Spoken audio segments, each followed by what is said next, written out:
today's show, Flory Models HQ Barbecue. Yes, our annual barbecue, so a little bit from that, God help us. Part 5 of the Hind build, getting on with the Trumpeter 1/35th scale Hind, really coming together now, quite a lump. Airfix Typhoon canopy, we reviewed the 1/24 scale Airfix Typhoon. Unfortunately we had trouble with the canopy, so we've been in contact with Airfix. Xact, a new company for me, but we're going to be reviewing the 1/35th scale Tiger light utility vehicle. We've got the Snap update on the auction, some more stuff to go in with that one you're going to be amazed with, so well worth getting involved with that. Texture, we've got some questions, so I'm going to be answering a few of your questions this week, one of them on rough texture of paintwork when you're airbrushing it. Plus we've got all your questions and the news and everything from the forum. Hello, welcome to Flory Models, I'm Flory. What an amazing weekend we had last weekend. We had the Flory Models annual barbecue now. We've had, what's this, the third or fourth one we've done? Great to have so many of you come along to this one. We say it's a barbecue, it's now turned into a complete weekend. Started on Friday afternoon. Apologies wise the news show is a little bit late up, because what it was, some of the guys came down on the Friday night, so they travelled down to here in southwest of England in Devon, and we went out for dinner basically, and then I put the news show up when we came back whilst they were having a few beers in the garden. So needless to say, it started off with a bang. Much alcohol was consumed, lots and lots of laughs, everything else. Probably kicked off Saturday morning, bright and early, 9 o'clock, hangovers included, and we went on a fishing trip, which to say was fun was absolutely very, very funny. We had a great time, lots of laughs, and we even saved some idiots in a boat. But generally it was just a laugh, of which we did. Then we came back, beautiful weather all day, as you probably see in the photos and everything else like that. We came back, a few more drinks, other members arrived, things like that, for the actual, just for the barbecue. And then literally I lit the barbecue and it absolutely hammered it down with rain. Just to keep us on par with every other barbecue we've ever done here, it absolutely hammered down. But luckily, because the building work had all been done, we did have plenty of undercover area out at the back, so that worked a treat. And then literally, I think it only lasted about half an hour, 45 minutes tops. The sun came out, dried it all out, and we had a beautiful afternoon. And as I say, lots of laughs. I have got some footage, admittedly 99% of it I can't show. Honestly, I think YouTube would pull it.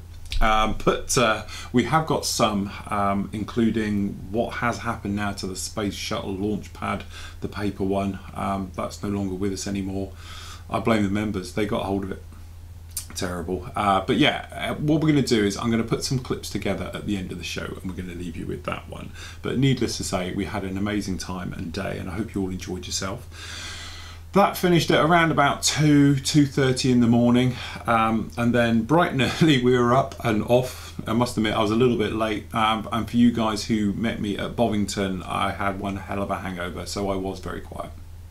And then I sort of got going again after the 9th coffee and everything else, and we went around the Bovington Tank Museum. A special thanks to Steve Malley, who's one of our members, who's one of the senior wardens there, who took us around and gave us a personal tour around the entire museum and took us to the reserve collection as well. Guys, if you're in the forum, obviously every photo that we took of the day is up there, plus I will put up some of the footage directly in there as well that I won't be able to show on here, but the full versions of it will go into the forum, which should be there by the time you get this as well. But I say special thanks to Steve, because he really did go beyond the call of duty, because he took all of us around the museum. So we had our own personal guided tour, and we went over to the reserve one, as you say, and got behind the scenes and everything else like that. So massive thank you to you, mate. You did a fantastic job. And yes, we'll all be on TripAdvisor singing your praises and everything else. Then we drove all the way back. You've got to imagine that's like a 2-hour drive from here. Then we drove back straight to the pub again. It makes us sound like we're all alcoholics. Probably are, but we did have food at the same time. Where we had a lovely meal and everything from the guys who travelled quite a long distance and from up north, who came down to see us. So special thanks to Matt, Rob, Steve, who else was there? Matt, Rob, Steve, Keith. Sorry Keith, how can I forget you? Especially because you're now my northern cousin. And everything else like that. You guys travelled a long way down. Also, we had other members, sorry I can't remember everybody's name off the top of my head, who joined us for the barbecue and everything else like that. And I think we had around about 25 of us with partners, everything else on the Saturday. But as I said, Sunday we went to the pub again, and then on Monday the guys went back, and I got back to normal, which took a little bit of time, shall we say. I must admit, I did have quite a light in on the Monday after all of that, because quite frankly, I needed it. But needless to say, amazing weekend. There is lots of footage, there is lots of photos from everyone that saw it and everything else. A lot of them are on the forum now, but I will add a few more over the next couple of days as well, just to keep everybody up to date with it. But needless to say, same again next year, everyone. I'd say if you want to come and join us, please do. It's more of a social event, I will warn you now, rather than a modelling one, because generally it's just a laugh. So we had the tank driving around shooting everybody and everything else like that, and as I say, we had a few party games and various things going on, and far too much alcohol was consumed. Needless to say, we've sort of gone the thing now that we're no longer geeks.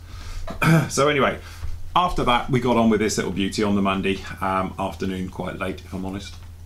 And we've been working on this little guy. Now this is absolutely turning into a complete beast, and hopefully you can see on some of these close-ups here, you can see we've got lots of work going on now. We've wired up all the engines and gone through, got a little bit more wiring to go, but I'm going to do that afterwards.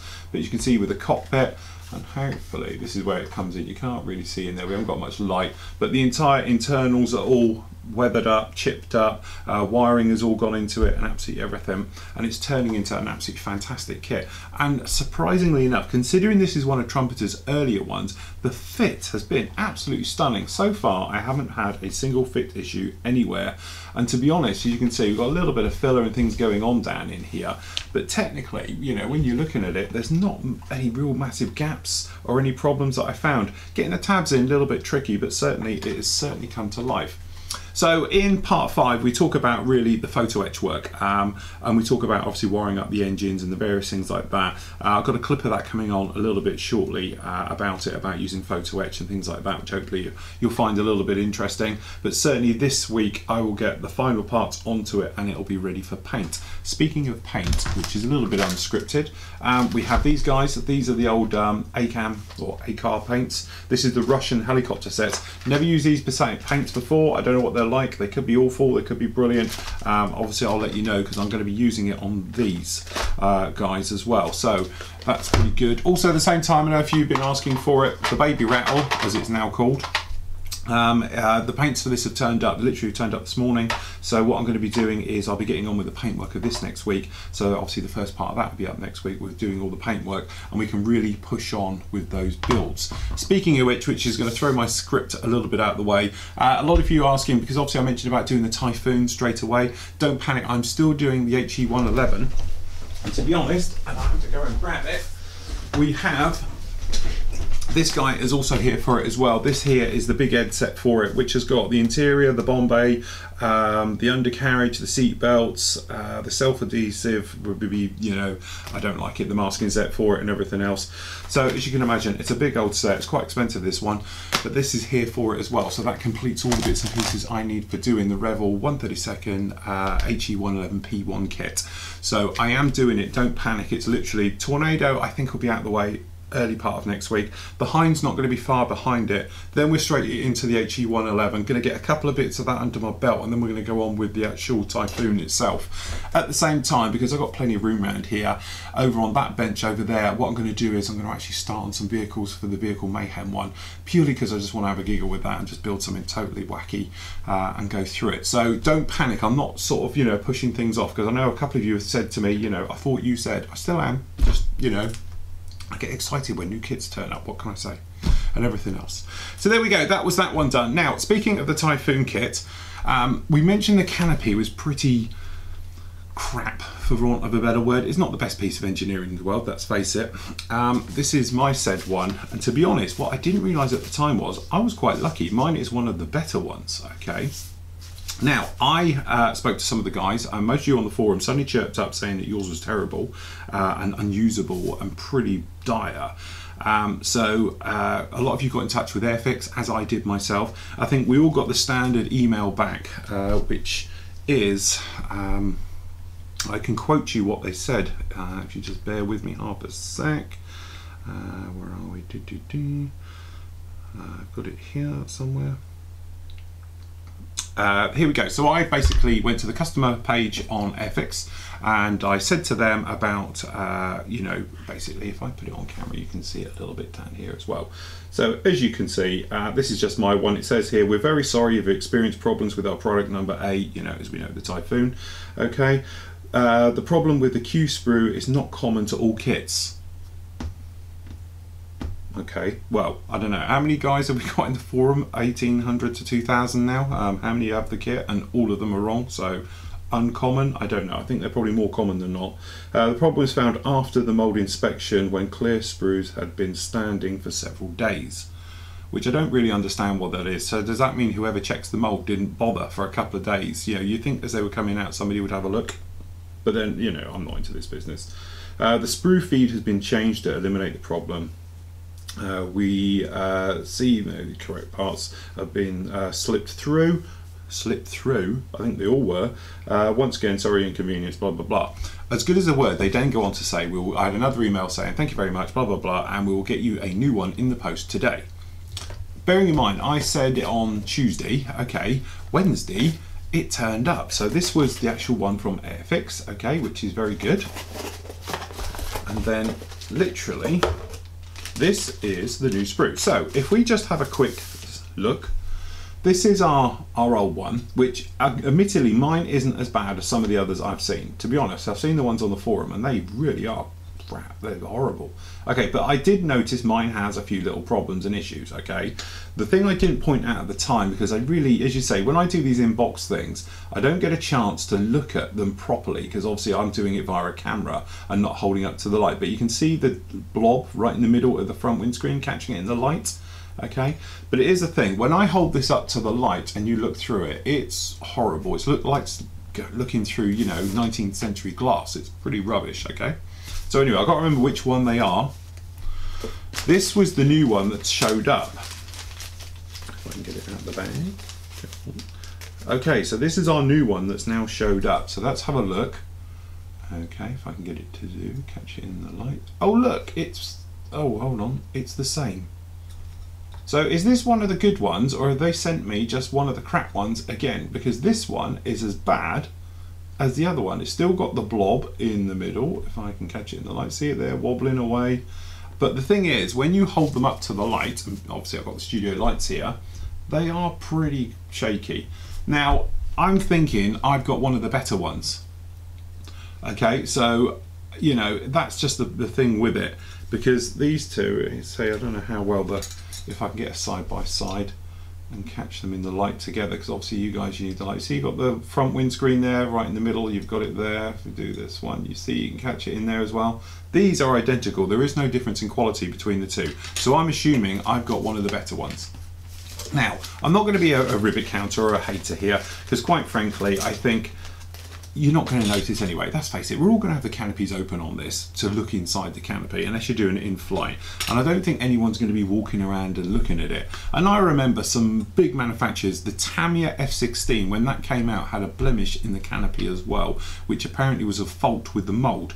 Yet they weren't shipping out replacements like Airfix are now. So, you know, kudos to them for doing it. And their customer service is fine. And I know some of you in the forum have said you haven't heard back from them, but I'm assuming they might have a little bit of a backlog with this. So, you know, I'd cut them a bit of slack. And also the other thing as well, they didn't tell me when they were sending the replacement. They just said, we will get a replacement to you.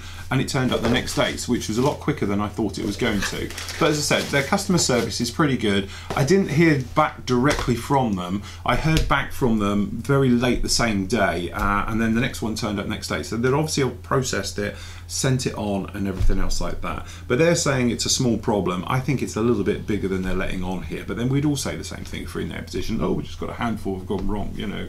The rest of them are all fine, you know. Technically they could all be like it, but at least they are replacing.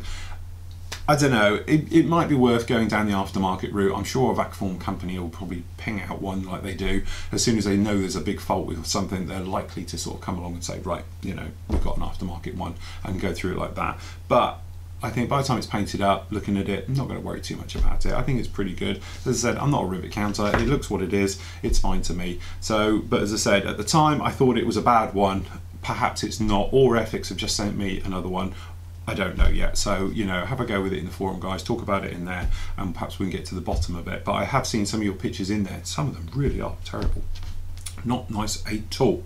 Okay, right. What we're going to do now? What we're going to do is have a look at the Photo Etched a little bit. Obviously, this is a big 35-minute video talking all the way through it. This is just literally a 10-minute clip of it. So let's have a look at Photo Etched. Now, this little area down here is quite a nice touch. What we've actually got is these little boxes down the bottom. We've got these little handles that go on here, Photo Etched with the windows and the various parts in there, and all go in. Now, I had a few requests recently, people saying about Photo Etched, it's terrifying and everything else like that. Few things. First of all, only use what you want to. Don't feel you have to use an entire Photo Etched fret, because I have down here lots of, see if I can get them out, they're all stuck together. These are old Photo Etched sheets that I've got down here, okay? And as you can see, we've got various parts all on them that I've never used, okay? And I should have used them probably on a kit. Which kit is this from? This is from a, doesn't say what it's for. I've cut that bit off the sprue. This is for the Hawk, okay? So this is for a 32nd scale Hawk, but it's got lots of bits in there. I always keep the bits I don't use, okay? Because they come in handy for spares and extra detailing and things like that. But what I mean by it, you don't have to. Rotor pedals, I never bother with. You're never gonna see them. Photo Etched rotor pedals, why, okay? You're just sort of wasting your time. If you want to do it because you enjoy that, then fair play to you. Personally, don't think you're gonna see it, I won't bother. In here though, you are going to see it. So what we've actually got is the old instructions, okay? So when you're looking down here, we've already put in this bit of framework, as you can see here. That one's in. Then what we've got is this section here. So we've got these bottom boxes which are going to go in, and then we've got these up here. Now they are all quite small and very fiddly. So I've done that one already. If I talk you through this side, all we've done is we've put the glass in, we've used a little bit of crystal clear, thinned around about sort of its consistency of milk, put the part in, let the crystal clear capillary action work all its way around. Same with the Photo Etched part, a couple of dots in each corner, okay, just down in these, and then literally it's just a case of putting the Photo Etched down, pushing it down, let it dry, job done, okay? But what we've got, there's quite a few little tiny bits to go on, so I'm going to show you a few different ways of doing this. So first of all, we've got one of these. This is the small one. They do bigger sizes, but it's a Photo Etched bending clamp. Now what you can actually do, if you open it up, it has a little pin, you can see it in there, and what this means is it locks it down, and you've got various shapes. So if you wanted to do Photo Etched bending with something with points, with different grades or anything else like that, it's pretty straightforward. You just pop it down, pop it in there like that, okay? So they're quite handy to have one. Other thing is these are Photo Etched benders. Basically it's a flat edge in there, there's no teeth to it, so it's not going to actually mark any Photo Etched you might have. If you wanted to, you can actually get long nose pliers that are flat on the inside, craft one, beading things, they're the things I'm thinking of. They always have those types of things.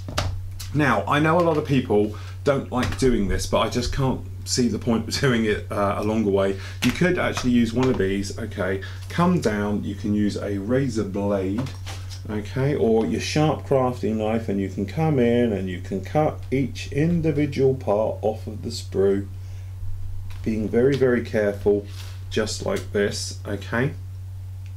But the thing is, I don't know how well you can see, you might be able to see, you've still got little tiny feety tabs on it.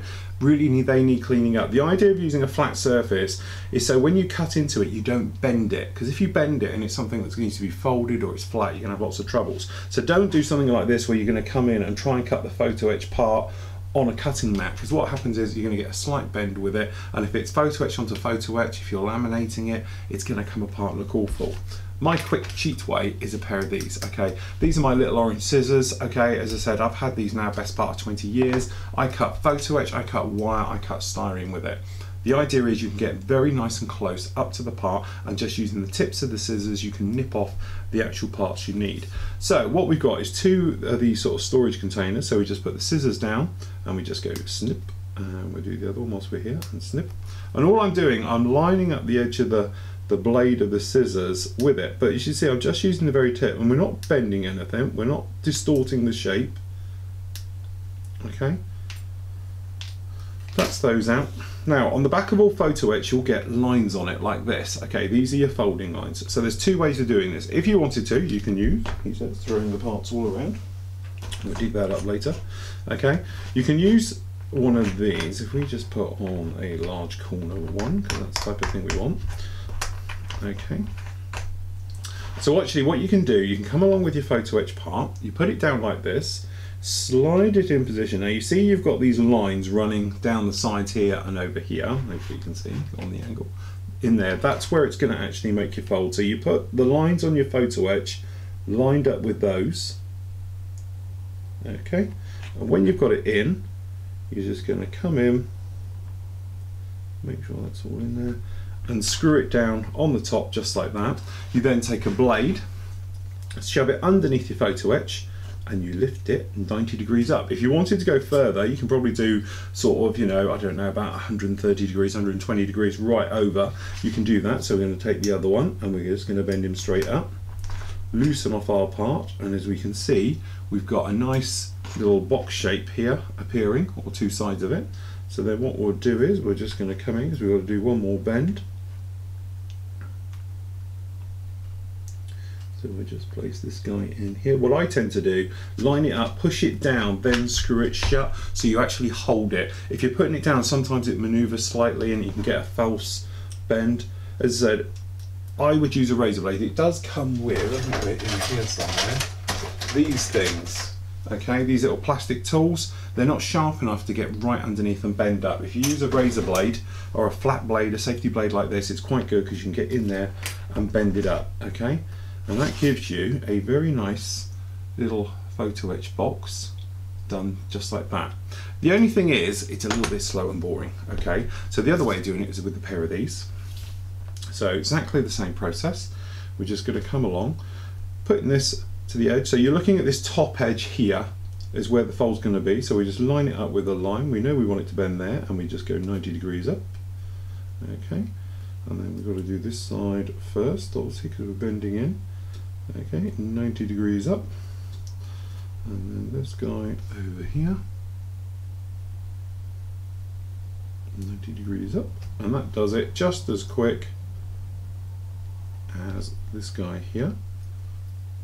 Both done. There we go, both of them down in there. It's just that I find using these is a little bit quicker than messing around and doing it on these, but as you can see they're all in there very, very nicely. Okay, we just leave that to one side. Now, when you're dealing with tiny little bits like these are actually hinges for the window, and they're pretty small, as you can see. So if we just grab a few here, so again, snipping just the very tips of your scissors. You know, the chances of actually getting this into one of those photo etch benders is non-existent. Okay, so what we do, we just grab this guy here, snip him off the end. Now this guy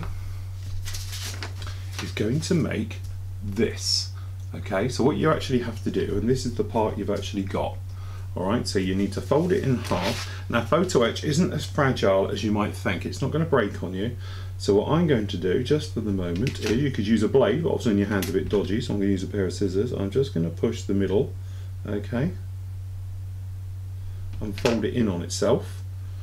Okay, and this is when your sort of ingenuity comes in. So you've got half a fold in here. Going to do the whole hog now with this guy. Then I'm putting it on its end, so you've got it like a C shape here. So we've got to bend the feet back on it if you like. So what I do, I'm going to put it up here, line these ends up with the ends of my these, gripping it extremely tightly because obviously it's very, very small, but they are just in the end there. Then what we're going to do is slip a blade in between both feet. I'm just going to lift it back and just come slightly off of that second one.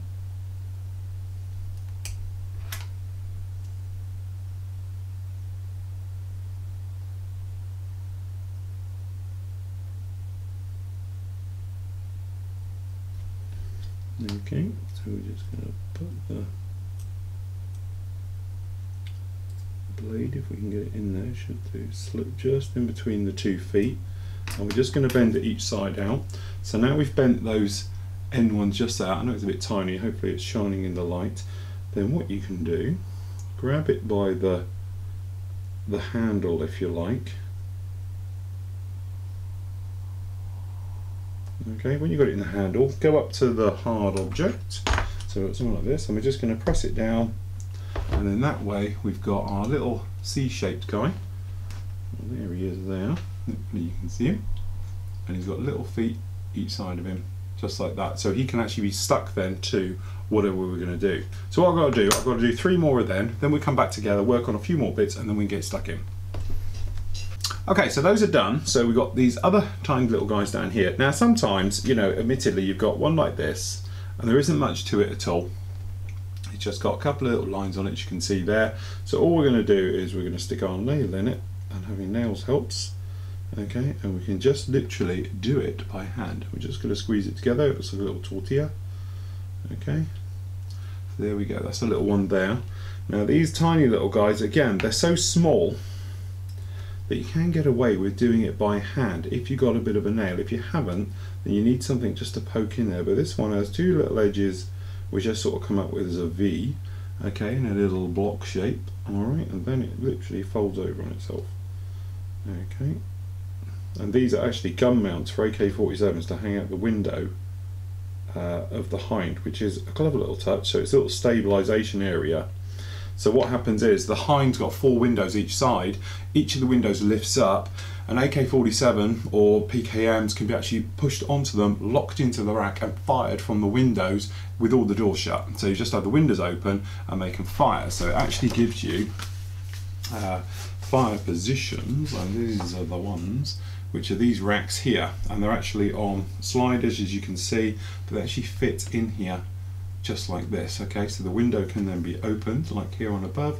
These racks are down here, the gun poked out, and away you go. So nice little touch. Now with these ones, what you actually have is a situation where once you've folded up the said item, as you might notice, hopefully you can see, these have got little holes each side. These have got little tabs on them, so actually it's a moving part, but it's never going to stay. You would lose it, it will fall over. So literally this goes in at an angle, you twist it over.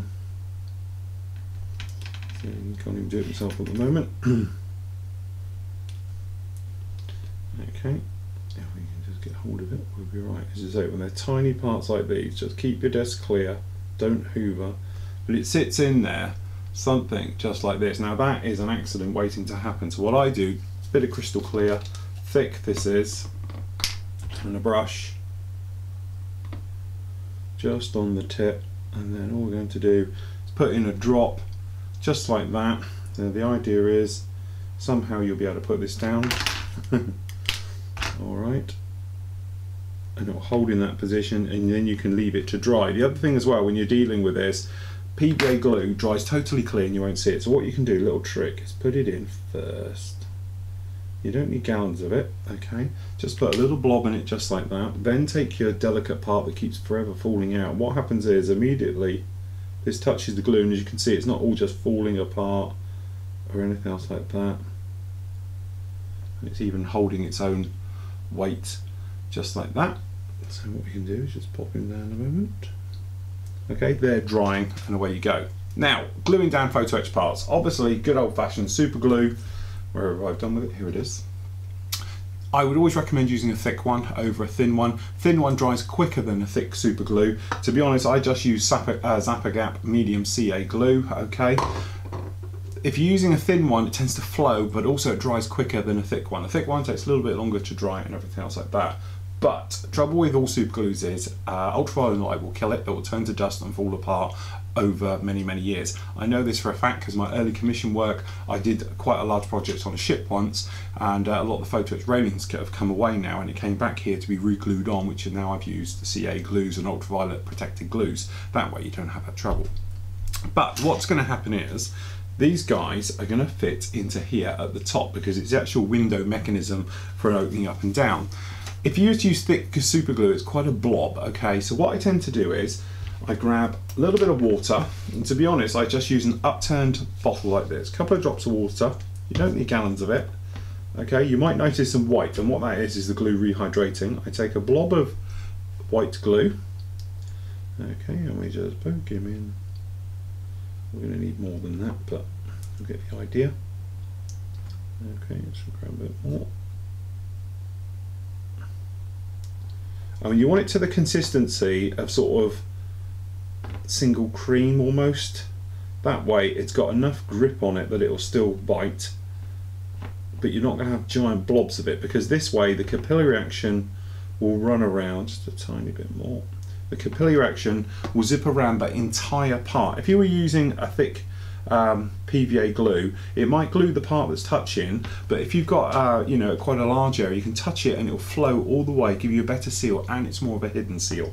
Okay, so you want it so when you put your brush through it like this, it leaves a bit of a gap between, okay, but you don't want it too thin, because otherwise you're not going to have any bite. This is probably just about right, and because it is PVA glue, all you do is either add to it or just let it dry a little bit. So then what we're going to do is just clear a little bit of space. Grab your tweezers, okay, and I've got a little pot here with all the parts in, just so I don't lose them.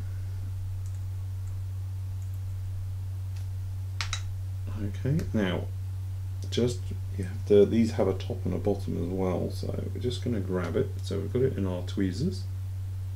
Okay,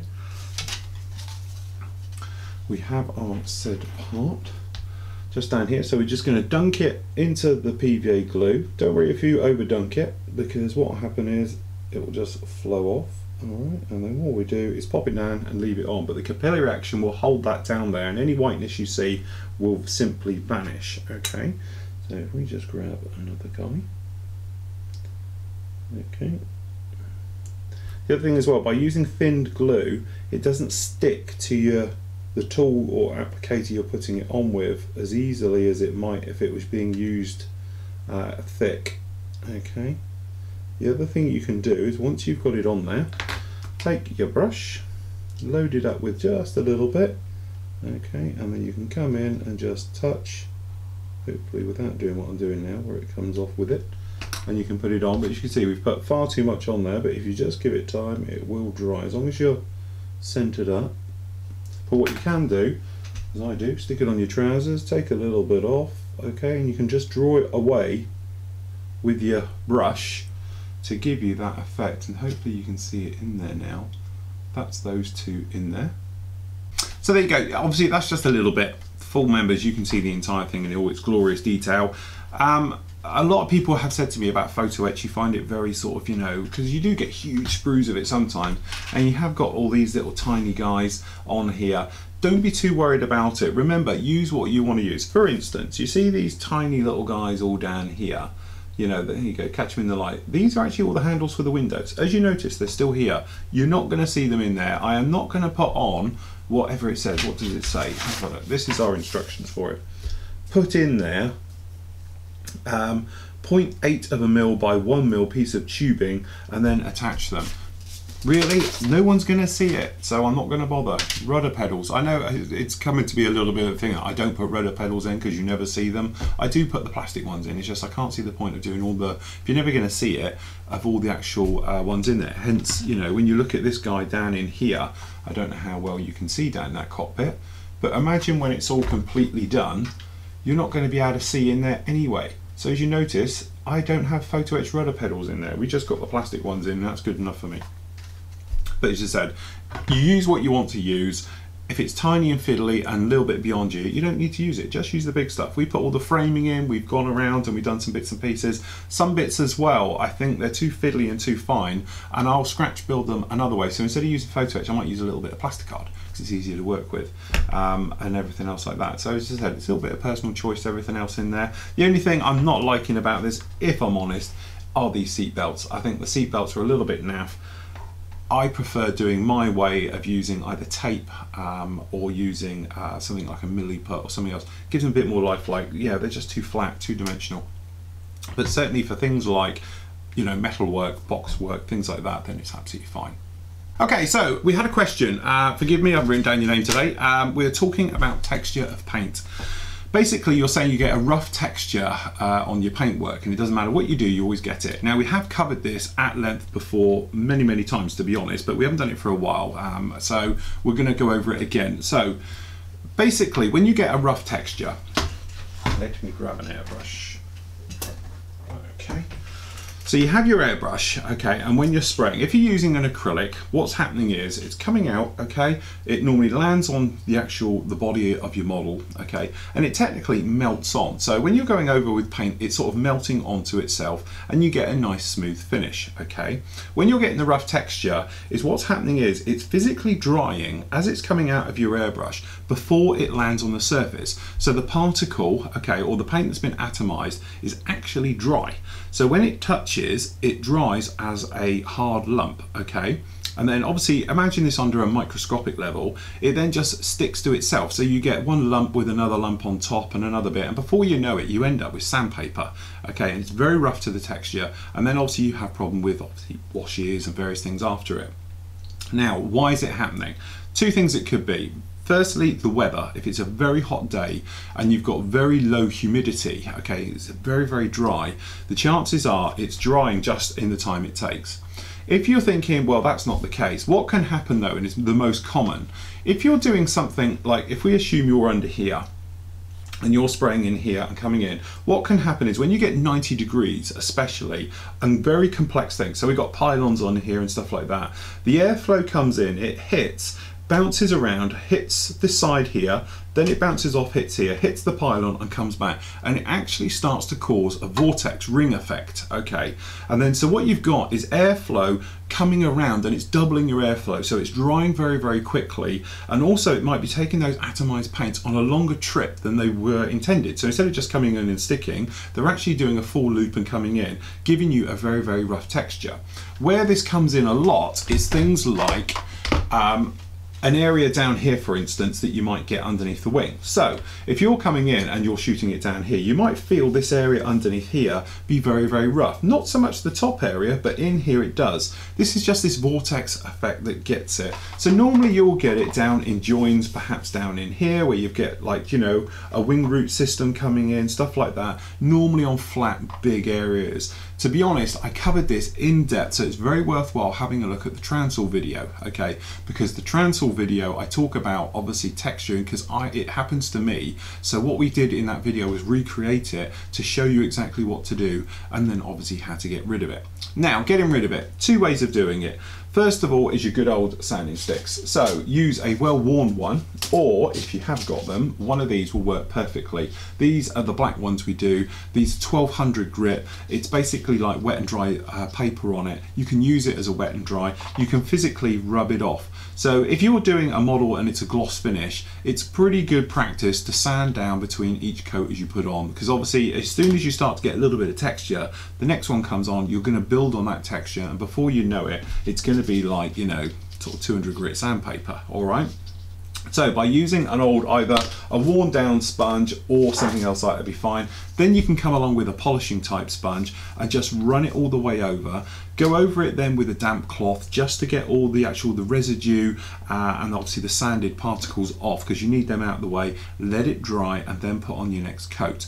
Couple of things also you can do to help, and we speak about them a lot here, and I've got to try and now find it, is a retarder, which, to be honest, and as you can see by the state of this one, I hardly used much of it in here. What are we using here? Probably no more than 1/5. Okay, and I've had this for absolute years, but this is my particular favorite. As you can see, it's covered in overspray and everything else. It's an acrylic retarder. It's got no smell to it really, but what it actually is like an oil, okay? It's like an acrylic oil. But what it does, it actually delays the drying time of acrylic paints. Now that is really designed to be used in acrylic paints for, you know, obviously artists drawing and making up mixes and stuff like that. And it delays it, but also it delays the drying of the airbrush. So it makes it go down and stay wetter longer. Because obviously if you've got a wet coat on there, the particle goes in, it hits it and melts and blends in. It's where it's dry and doesn't go in. But one drop of that in a 5mm colour cup is all you need. It goes a long, long way. But just be careful. You're used to your model drying and holding it straight away if you're spraying acrylics. Obviously using that stuff will delay it by about 10 to half an hour, 10 minutes to half an hour before you can touch it fully and overcoat and things like that. But basically, as I said, Rule of thumb, make your paint a little bit more wetter, as in add a little bit more thinners, lower your air pressure a little bit and get in there a lot closer than you normally do. So normally if you're spraying at sort of this distance and you're putting it down, okay, when you're doing this particular area, what I tend to do, lower the air pressure, come in nice and close and do a couple of fast passes to put it down quite a heavy coat instead of just building up lightly like I might do elsewhere on the model. But as I said, have a look at the Transall video because that will cover it in detail, the reasons why, how to stop it, sanding back, and obviously I show you it all in details. We're going right the way through the build. But really that's just rough texture. If you've got it all over your model, it could be a couple of things. It could be contamination, okay? Contamination, i.e. perhaps you've been sanding on your bench or in your spray booth, something else like that. Those particles get caught in the air, get grabbed by the atomized paint and then come along and stick to your model. So it's always well worth giving your model a good clean over first with a little bit of airbrush cleaner, an acrylic airbrush cleaner on a cloth, okay, lint free, so don't leave particles all over it. Just give it a wipe over to get rid of all the sanding dust and any filler you might have around it, okay. Put down clean tissue down, or like I tend to use, you can see it back there the way we've done it, we use a kitchen roll, okay. If you're doing gloss work, good practice well, get yourself a spritz bottle or an atomizer bottle, plain water, spray it all down all over it first. This will stop any particles becoming airborne. So if you're using a cheaper kitchen towel, it stops all the fibres sticking all over your model. It's a little car painter's trick, you know, they used to wet down their bays before they put a car in there. It just stops the particles being airborne, being captured and put all over your model. But generally rough texture does tend to just happen underneath wings, things like that, and that's a quick and easy fix for it. So there we go, hope that covered that one for you. Okay, so next up, review time. So we're going to look at something, as I said, I cover it in the actual video, you'll see, but I didn't ask for this, it literally just turned up, and as I say, I don't normally do any sort of unsolicited commissions because I don't know what it is, but technically this is a real goodie.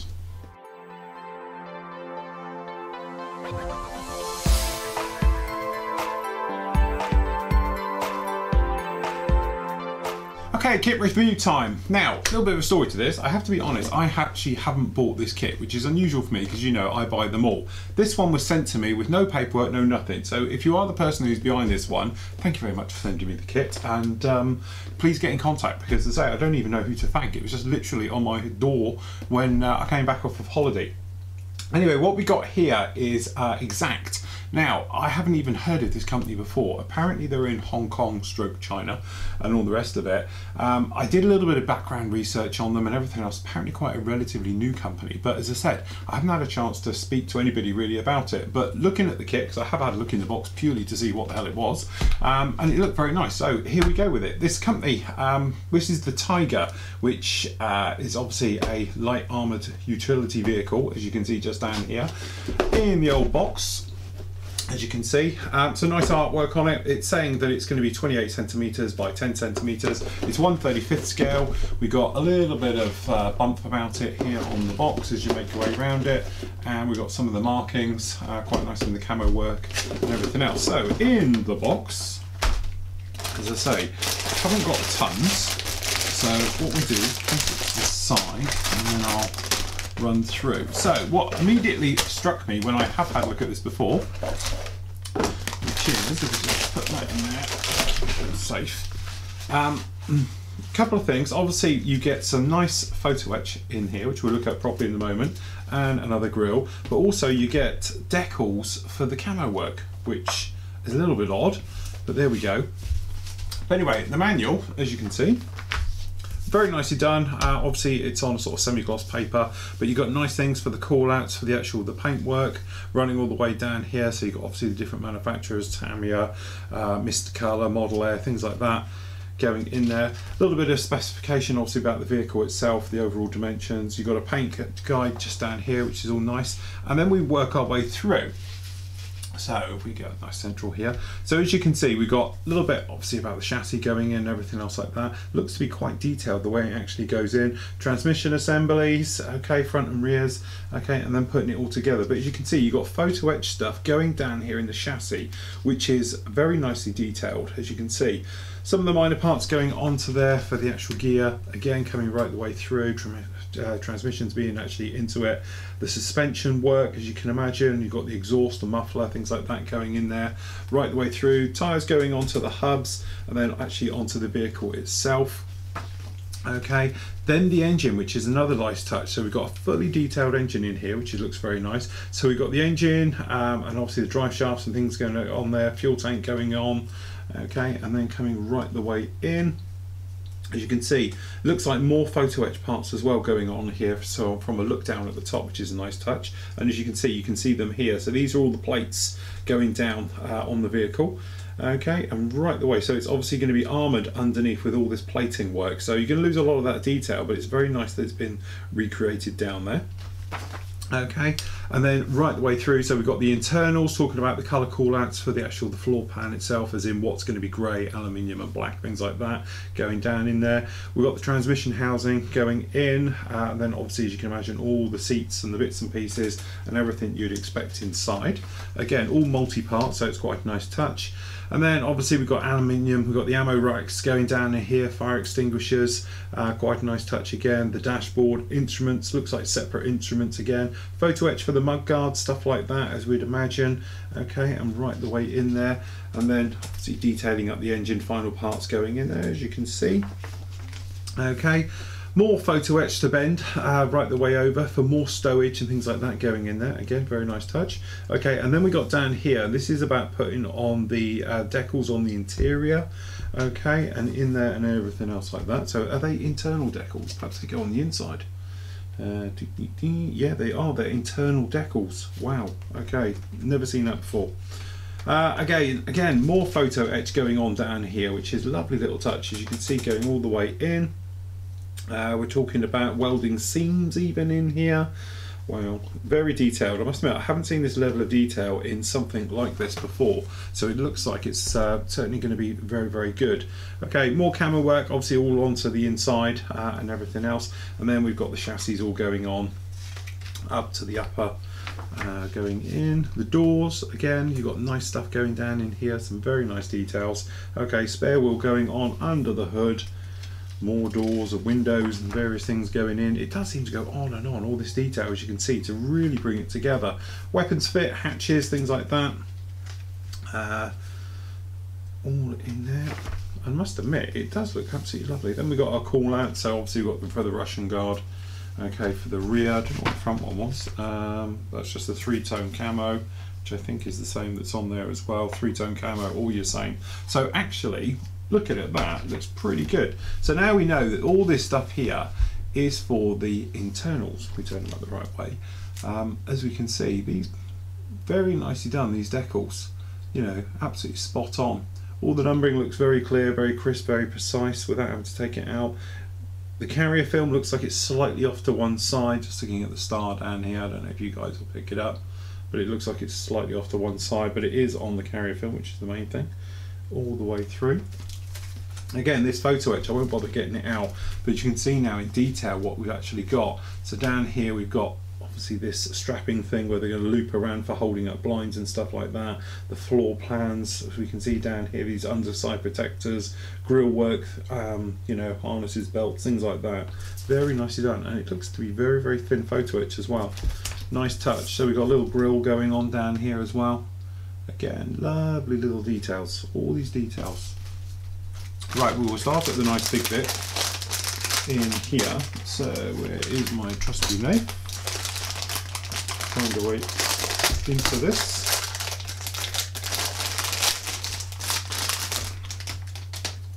Okay, so looking at this here, so we say you've got plenty of work to go on with this one to put it all together, but as you can see, looks to be pretty good, very nice. I can't see any problems, there's no smoothing out or anything else, as you can, looking all the way over it and down to the internals. Obviously when this framework all comes off, it's going to be a little bit soft, all of this holding it together, but as you can see, it does look pretty good. Got no problems with that at all.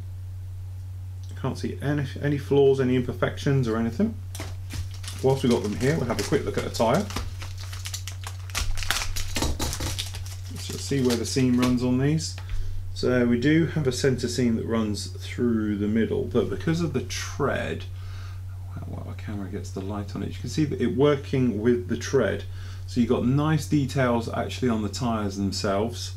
Okay, we've got limited trademark type things down in there. I can't read it with my eyesight. Okay, but they do look to be nice. So it's got away with that centre seam in the middle because it works with the tread. It's not like you've got anything raised. The only thing we have got a bit of a mismould down in here. So I'm hoping the camera's a little bit lighter. Looking at my big camera, it looks like it's a bit dark over there. But you see, got a mismould in that one. I'm just going to see if it's in all the others. They're a little bit, I don't know, just this inner edge, just a little bit soft. But I can't see, there's no problem with any of the others. See, that's a perfect one, that side. Got no trouble with that one, but the other one, this one down here, has got a chunk out of it. So you'd have to have that on the inside, because this outer one's fine. But as I say, it's an easy walk around to get around that problem. Okay, so in the screws. So, almost separate bags. I say almost, got a couple of screws in each one. Okay, so immediately when you look at this, guys, you can see you've got the floor plan. So it's not a checkerboard. You've got checkerboard up here, but then you've got, it looks like the rubber stuff down in here. Okay, but you've got a very nice level of detail within all of that. Okay, and these other parts in here, as you can see, very nice, very crisp. It's got texture on that, which is a nice touch. Okay, because obviously I presume that's soundproofing. And then the same on that sort of monocoque there. The drive shafts down here, very nicely detailed, got cracking detail in that with all the riveting and the various parts all going on with that. No problems. All the ejector pins are almost flush. There's nothing in it with those. They, you know, they're there, but they are so close that I can't see a problem with that. See, and that's very nice detail as well for there under the actual bonnet. That's absolutely fantastic. But you have got ejector pin mark there, there, there and there, which I don't know if you'd worry too much about it, but if you are. Insides of the doors, they're skinned anyway, so we won't worry about that. Outer detail, yeah, that bonnet looks really, really nice. It's quite complex the way it's got this grille in it, and it's absolutely crystal, as sharp as a pear. That's it, no problem at all. Doors, no problem with those, looking very, very nice. And then we've got this upper hatch for that gun mount that's on the top. Again, some nice bolting detail, things like that going on there. Looks to be very nice. Okay, you've got another one here, quite a big bag with all the parts in. But, you know, somebody to the other day said about, I didn't mention that it's got different bags and that. I only mention it if they're loose and rattling around. When they're in like this, okay, you could have 20 sprues in here. As long as they're not moving and rubbing against each other and causing damage, I don't see it as a problem. They don't have to be in separate bags every single one, but when you get a bag and it's a giant big bag like this and it's got 20 sprues in it and they're all rubbing around, pulling each other off the sprue and causing damage, then I take offence to it, really. They should be sort of separate bagged or at least tightly packed. Wow, where'd you start? Okay, here we go. This is very, very nice. Spruce C, as we're looking at here, it's absolutely loaded with details. Okay, as you can see, it's absolutely got tons of it on there. I can't see any real thing of flash or anywhere I think you'd actually have a problem down here at all. They all look absolutely exquisite. Even the smallest parts, like these little guys down here, absolutely done to perfection. Okay, and even on the back side again, lovely tiny little bits. I don't think that's even flash. It is that wasn't actually a piece of flash. That's actually a damaged part. So scrap that. It's where it has hit, or when I've just pulled it apart, come apart. But again, beautifully done. This is where I go a bit quiet because I don't know every single part that I'm talking about here. But you can see down here we've got these fuel tanks, very nicely done, some very nice detail, and all this sort of transmission work and things like that going down in here. Looks absolutely fantastic. Lovely detail. Okay. The grills and vents, the floor pans, and obviously you just switch in between the detail, and even this transmission work down here is absolutely lovely done. Some nice stuff. Obviously on the blind side here we've got some ejector pin marks, but I don't think they're going to notice those where they are. Shame that the exhaust pipe isn't a little bit deeper bored out, but obviously you can do that yourself. Even the steering wheel is quite nicely detailed, I must admit. It's even got texture on it, which is a very nice touch. On the back side it's really rough, as you can see, for texture. So the chassis itself, as you can see down here, again some nice bolting details and things like that. there's no real weld marks as you'd expect on something sort of modern. Okay, and looking at the doors, they're all nice as well. As you say, I can't actually see a fault with this one. It's extremely sharp, extremely well produced, and as I say, I haven't even heard of this company before, but they do look to have knocked out an absolute belter here. Again, we're looking off the transmission down here, and we've got stow boxes and things like that, and we've got the actual engine block, as you can see on this corner. Looks to be very nicely detailed, but it's just the texture of the actual plastic is very nice. It's very sharp, very crisp, no flash, no signs of any mismolds or anything at all. It's very nicely produced. You know, you'd put this on a par with anything Tamiya could do. Okay, so looking down here again, you've got some nice stuff. You've got some this nice texture down here, absolutely beautiful. Another part for the engine, which looks very nice. Okay, and we've got some of those inner door parts. As you can see, the guns themselves, looks like a 40mm grenade launcher on that one as well. Absolutely lovely. I can't see a problem with any of these parts at all. They really do look very nice. Okay, last couple of bags. The one, oh, it isn't there. I was going to say, one thing I haven't noticed is any clear parts, but I have now. So we've got a mirror image of both these two sprues. As you can see, this is the seat cushions. Okay, there's not as massive texture, but I suppose you wouldn't have if it was a new type thing anyway. But again, beautifully done, no flash, no nothing at all to worry about. These one parts, a couple of little ejector pin marks on the back, but I don't think you'd notice. Again, they're very nicely done, all of that. Okay, last major sprue.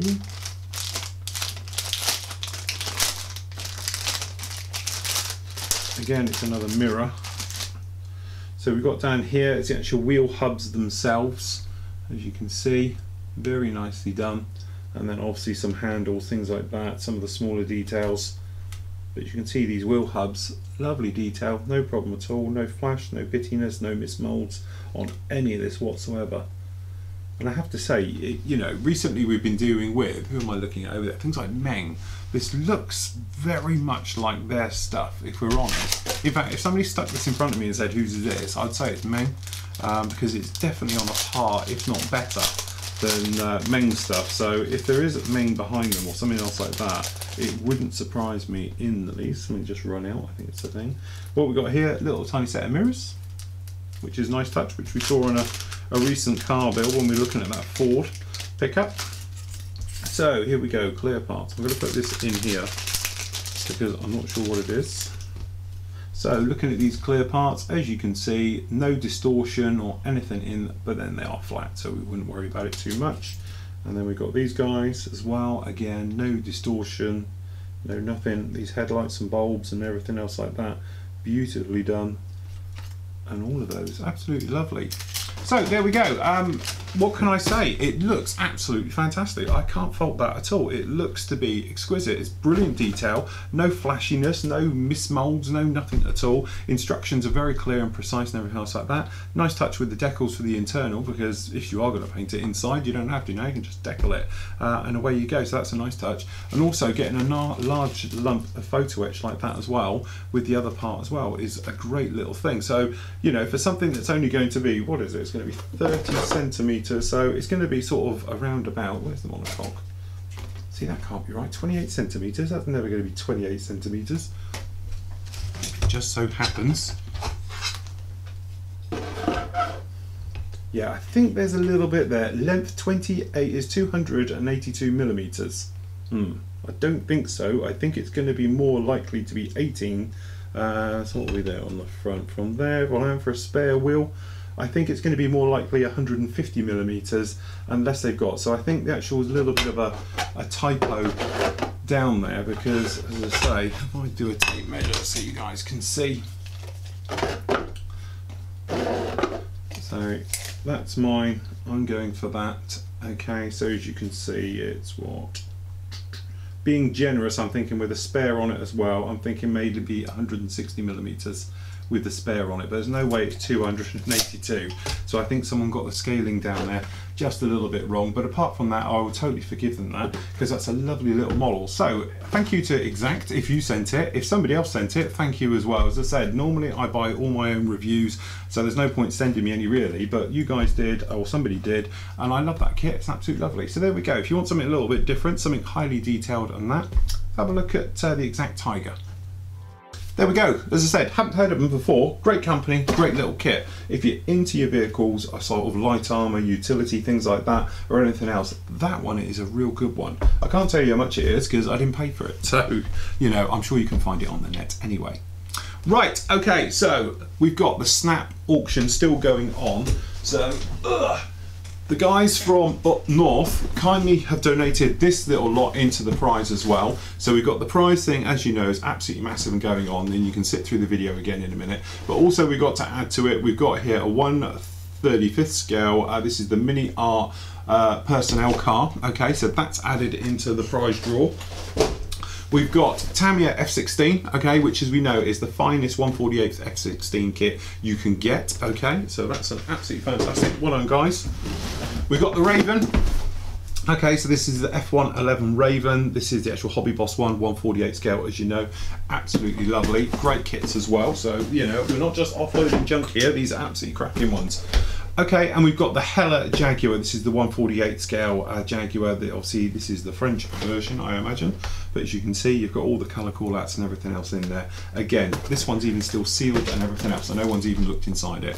So again, thank you very, very much. We've had a couple of you donate cash as well. Well, not cash, but checks and stuff like that. If you don't want to obviously bid on it, because perhaps it is getting a little bit more, as we stand here, the bidding is up to £1,177, which is absolutely fantastic. We've also already had a couple of donations come in as well. Okay, so if you'd like to make a little donation or something else like that, I would like it go direct to them if at all possible, please. So if you can make a check out to Snap, as in SNAP, that's it, okay, for how little amount you want to do or whatever you want to do, and send it to me here at Flory Models, okay, the address is on the site, and then I will forward them all together with everything that's going to happen to Snap in one, so we can do a nice presentation and things like that for them. But we're doing absolutely fantastic. We've got some more big prizes coming in, because I know some of you have donated, but I'm going to wait until they're here before I mention them first, just in case we have a problem.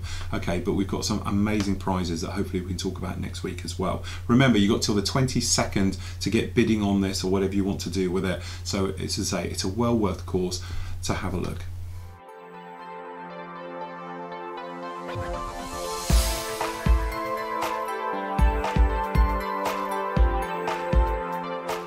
Okay, so this is the Snap Stash auction. Okay, pretty simple. We have got everything you can basically see here, the kits. I'll list them off in a moment, plus everything you see down here. So we've got a load of consumable items, obviously full set of washes, sanders, I've got a full set of metallizers and so on and so forth. As you know, I do a little bit with the old Snap charity in Bridgewater. Now it's a private charity, i.e. it's not government sponsored or anything else like that, so they don't get any more funds from what the guys can really scrape up ourselves. Most of you know what it is. It's basically children with special needs and things like that. Snap itself is just a group of, a family if you like, of members who have got children obviously with disabilities and things like that, and they basically just come together to help them. It's a very small project. It's in Bridgewater in Somerset, which is just up the road from me. Me and Mel are pretty tight with it as well, because our best friends, we've got a disabled son Scott, which I'm sure you've all seen Scott's pictures on the actual set. There's a few little pictures here. There's loads about it on the site, as you've probably already seen, but every year what I'd like to do is try and do a little bit of fundraising. In the past I've auctioned off one of my own builds. We've done various things for it, little bits of fundraising, really to get a few pennies together that we can sort of do a giveaway. Now, big one this year, because some of you guys have been very kind enough to donate kits into this, as well as myself. So we do have to thank a couple of people. Howard Kilburn, he's donated a few of these kits, so has Alan Sidwell as well. And there was a few other guys which I will list down, but I've forgotten you off the top of the head as I'm recording this. So anyway, what we're going to have is an auction. Now I've started it at 200 quid, because if this doesn't go for 200 quid, I'll buy it for 200 quid. Okay, so it's £200. What's going to happen is it's going to be a sort of private bidding. I'm not going to put up everybody's name who's bidding, but what I'm going to do is put up probably the top 3 bids as it's going on, so you can see just how much it's gone up by and things like that. Down at the bottom of the screen you can see now. Okay, so what's going to happen is you either PM me via the forum or through the contact me on the actual site if you're a non-member. member, things like that, and just say, hi Phil, I'd love to take part, can you put me down for £1,000, shall we say, which would be absolutely fantastic. Okay, and then obviously what I'll do, I'll put in, you know, just your initials, and the current bid is up to £1,000. Then if somebody else wants to come along and put another 50 quid on top or whatever, then I'll list that with your initials, and then it's actually going to run along for a couple of weeks. Okay, and then at the end of it, somebody is going to win this little lot here. So some of it's piled down here, and there is some extras as well. So I'm going to give you a run through of what's up for grabs. I could add to this as well. As I get bits and pieces in over the next few weeks, I'm just going to chuck anything I've got in with this as well, so it will grow from this point, but this is currently how we sit. So you might see it here, if not, it's down in the pile here. For instance, down there we've got the Revell 132nd new tool Spitfire that I reviewed only a couple of weeks ago. We've got the Revell Wessex helicopter 148. We've got the Hasegawa 148 Typhoon, which was donated. Okay, we've got the Tamiya Corsair, which is this one here. This is the motorized one. Okay, again, that was a donation. The Accurate Miniature, there we go, over there, which is the Dauntless. We've also got the Devastator, which is around here, okay, which is the Great Wars one. We've got the Italeri Avenger, which I do believe is a rebox of Accurate Miniatures anyway, which is up here. So there you go, there's a set. What else have we got? We've got the Meng ME410, again, that was donated, thank you very much. We've got the Hobby Boss TA152, which is just there, that was donated again, thank you very much. We've got the Lotus 25, which is here, which was donated, thank you very much. We've got the Airfix Club box set. This is the 172nd Spitfire and the 72nd Typhoon, new Typhoon, Eurofighter. It was the Club Airfix Club edition, again, that was donated. And we've got these Modelers goodies. Okay, so what I'm going to do, I'm going to do a full set of washes, a full set of sanders. It's not the sanders set, it's everything we actually do. Okay, so you get the multi-refill packs, things like that as well. We've actually got down here selection of Tamiya tapes, all the sizes. I've got a selection of lead wire, various sizes as well. The full range of the buffable modelized. Gotta get spit this out. These are the actual buffable Model Master metallizer paints, plus a bottle of sealer, because you know, I know obviously a lot of you can't get hold of that in the UK, so it's there. We've got the polyurethane surface primer. We've got a Valerio bottle of airbrush cleaner. We've got the acrylic or resin-based gloss and matte, as well as the polyurethane sets as well. We're also doing a bottle of masking fluid. These are all new, by the way. It's not just half tubes I've chucked in. Deluxe plastic putty as well, and there's a few more bits and pieces to add on that as well. Okay, also I'm going to give away 2 prizes, which I know it's going to drive everyone's mad now, but it'll get your interest up a little bit. I developed 2 other products completely, well, one isn't. One is a version of a sanding product, okay, which is you know, it was going to be released, it's not now, so don't go asking me for it, because I'm not going to do it, but I got a lot of them here, so consequently I'm going to donate a handful of those as a prize. It's a very nice sanding tool, okay, and also there is another product which is completely nothing like our washes and sanders that was going to be released, as now not. And I know you're going to say now, oh, what is it, or he's just saying it, but trust me, you will love this product, but because of various costs of everything, it's never going to be released by me, okay, but it's something I put together last year. It was going to be sold, but trust me, with the hassle of it, is not worth it. But you are going to want this stuff. It's absolutely fantastic. So that's up as well. Also a lifetime free subscription here to Flory Models. You'll become an honorary member at Flory Models, and everything else as well. So if you're totaling up the cost of what everything is sat here now, I think we're probably into, I don't know, few hundred quids, shall we say, probably well over 500 quid's worth of stuff here.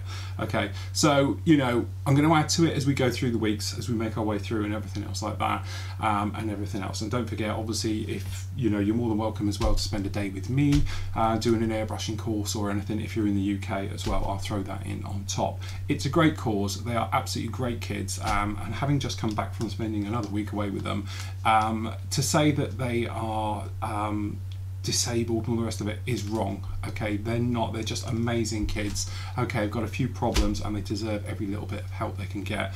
Funding, as you know, for disabled people, you know, a lot of you, and the guys, I know you're disabled as well, who are members on the site, you know how difficult it is, because they've cut things back, and with various tax things and things like that, it's got even harder for them. So they really are feeling the pinch, and to be honest, the charity coffers have gone to zero after the last holiday, so I'd like to give them a nice good boost to get the coffers up there. there. So please be as generous as you can to this one.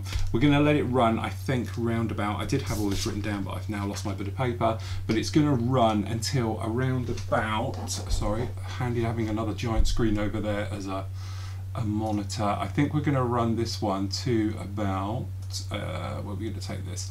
I'm going to do it live on a news show. So what I'm going to do is I'm going to pull the winner on the 22nd of August live on the news show, which will be a true live news show, okay, because now we've got our new fibre optic. I'm going to do that news show will be a live broadcast. God help me. Okay, so as I said, there's going to be more to this. It's a massive prize. It's worth hundreds and hundreds of pounds and everything else like that. So please be as generous as possible. As I said, just PM me or certainly send me an email if you like. You've all got my email address and things like that, or contact me via page if you're a non-member on the actual site as well. And then just pop down, just say, hi Phil, love to make a bid, and just give me as much as you can as your bid. Okay, the winning bidder, obviously I'll make contact with you. I will ship this anywhere on the planet for free. I'll pick up all the costs for it and everything else, and make sure you have a great prize shipped to you as quick as possible and everything else. So thank you very much, and I thank you as well from Snap and all the kids, all the parents and all the helpers from the charity. I know that it'll be very much appreciated. So there we go, thank you for all your bidding. It is amazing. I am so proud to be a member of this site and have some fantastic members who are donating and obviously bidding as well, which is amazing, or just, you know, obviously making donations to the charity as well. So thank you very much to everybody. Okay, prize draw time, guys. We've got the winner, which we went to number 270 on the forum things. That was Frederick Bijar, I think your name is. Well done, Frederick, absolutely fantastic. I will get a set of washes off to you and we'll sort out your membership and everything else like that. Congratulations, I'll be in touch via the forum. So remember, members only can enter this one. Get in the forum, prize draw, it's at the top, you've seen it, there's millions of threads on it now and everything else like that. Just put your name down into the actual maker post, so just say hi, whatever you want to do, usual things, and then I'll draw somebody at random for next month's one, which will be a full set of sanders. Okay, so until next month, good luck with that one. So that's about it for this week. What I'm going to do now, oh God, I'm going to leave you with some of the very heavily edited highlights from the weekend. Now, as I said, I didn't take a camera around because it was more of a social. The videoing would have been terrible as well, the quality. But we did do a little bit, and some of the guys had a go at being me. So they came in the studio and had a go. But you have to imagine, this started at around about 11ish at night. So needless to say, the alcohol had been flowing by then. So until next week, everybody, happy modelling and take care. Hello, welcome to Flory Models. I'm Philip Flory, and this is the Flory Models crew. We're going to take care of something that's haunted me for the last couple of years. It is the shuttle launch pad, so I'm going to leave it to these guys to do whatever they like to it for 5 minutes. Go for it, boys! Lighter! Burn it! Like me! Are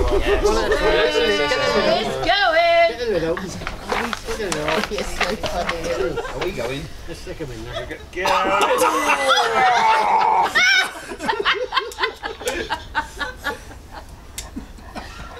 Oh shit, look at me. No animals will hurt during the making of this film.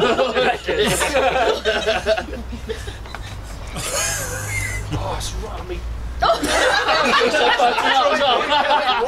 that's my arm. Don't burn that one. This is going up. Mine was shed. 80 quid. Should we say 80 quid? As well? Oh, 80 quid. Oh, shiny. Tales of the unexpected.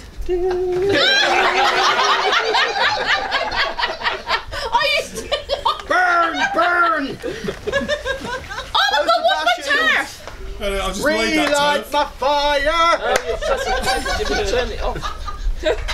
Oh, you put it out! You put it out, you plonker. Yeah, you're still going. Am I still lit? Yeah.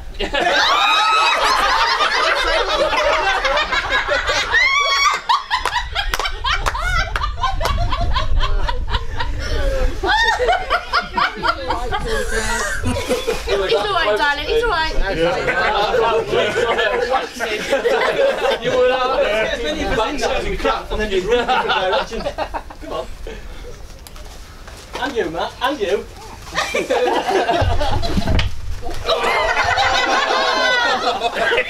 He's broke your lid, Phil. He has as well. Oh shit. You don't say, wouldn't you? Bye bye. Okay, barbecue's ready. Easy go. Looking for the oil on the top. Well, is it? It's not burning very well. Real soon. Right, start a new show. It's a bit smoky, gang. Take the lid off, it'll burn better. We're not touching it. Kick the lid off, just kick it off. That's it.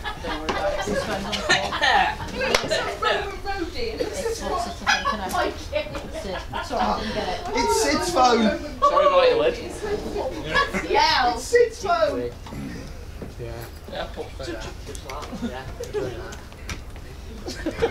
Hello, welcome to Flory Models. I'm Flory, and this weekend we're having the Flory Models barbecue. It's now approaching 11 o'clock, and there's some strange people at the door, so I'm just going to show you this. Keep going.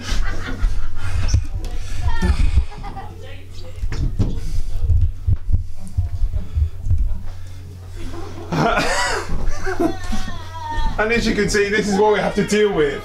Let me in. Okay. Hold on. What do I hold on. Oh no, he's asking what's his motivation. He hasn't done anything yet. Hi, welcome to Flory Models. I'm Flory. Everybody dance now! Hi, you're through to Flory Models.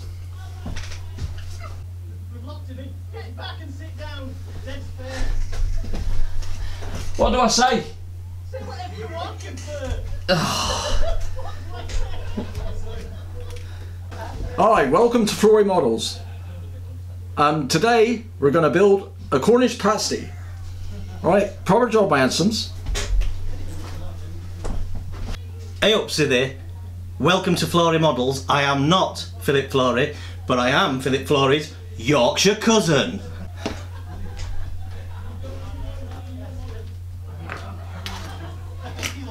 Hello. What? Just say hello and welcome to Flory Models. And then do whatever you want. Oh, Go on. You know this is going to be in it, don't you? You look great. Spin around the chair. You're looking great. Go on. oh god.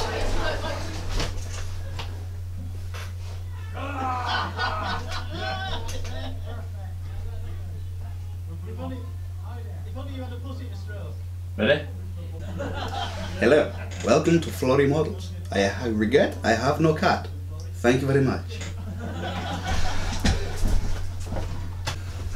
Why, hello! Welcome to Flory Models. This is Bert Schubert.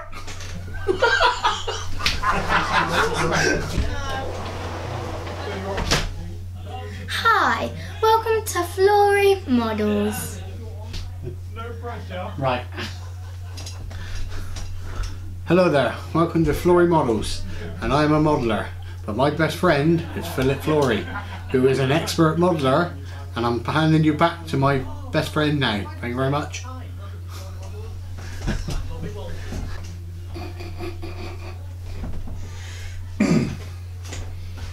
Hi, and welcome to Flory Models. Hi, welcome to Flory Models.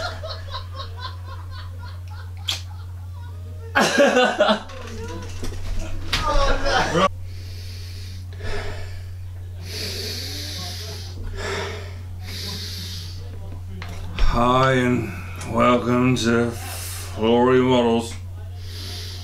It's gonna be a great week.